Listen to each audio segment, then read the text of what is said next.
In our society and in our culture, there are various aspects to our culture that we might not even give a second thought or consider how possibly weird they can be in a lot of ways, especially to someone who does not understand our culture. For example, the most common greeting between, two professionals is a handshake. But for a different culture, that might not necessarily be what the greeting is. So if you were to travel to a different culture, a different country where that's not the norm, you're going to be in for a culture shock when nobody's, extending their hands for a handshake when they meet you. And for people that come into our country, that's pretty much the same thing. Every area is going to have a different culture, but in this case, the culture shock can be something great. And for students who are having to learn that culture shock and having to learn that new culture while they're taking in new content is something especially difficult.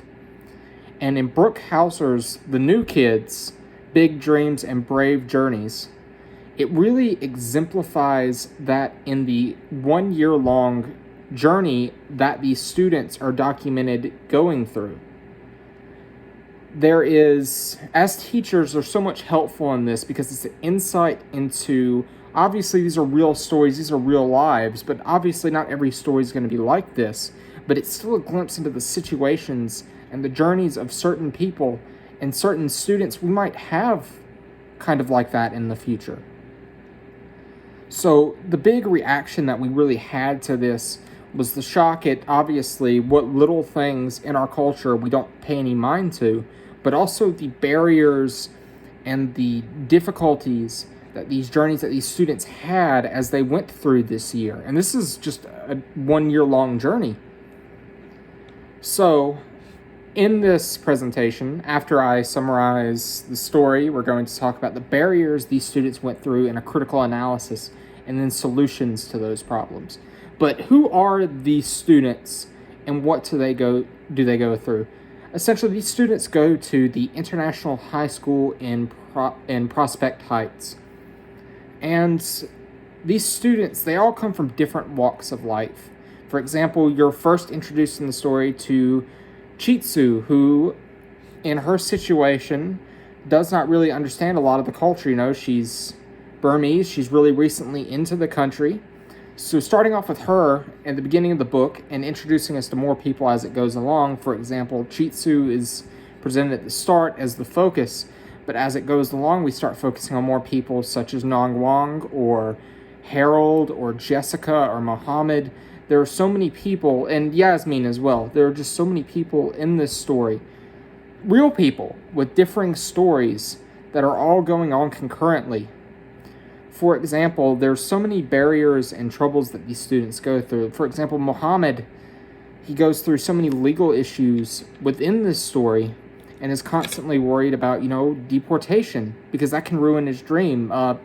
Jessica, as another example of a struggle that goes on through this book. Her father immigrated when she was young, and he was trying to make money so she and her mother could go over, but her father divorced her mother, but he still, he worked to make money to bring her over.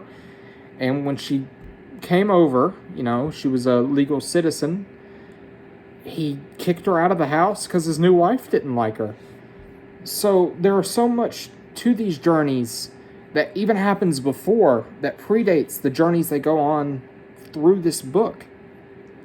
And as these students, they bond with their teachers, it goes through what their reactions to these events in school is. They talk about prom. It's a small event can still be something worth telling a story over in this instance. And in the end, it's not some sort of, dreamlike resolution for these students. Chitsu graduates, for example, and she does well. But, as her future goes on, she doesn't have many friends in her college, her university. Or Jessica, who, I guess on the flip side, ends up being able to move back in with her dad. So in some cases, although the endings to this, I don't want to say story, to this narrative focusing on this group of real people, real students, does not necessarily end entirely happy, it's still a real ending to this part of their lives. And even though there's, in situations such as Chitsu and Mohammed, who's still living in fear of deportation, It might not be the happiest point in their lives, but Brooke Hauser does her best to show that there's still hope, and there's still hope in America for immigrant teens and anyone seeking a new life in this country.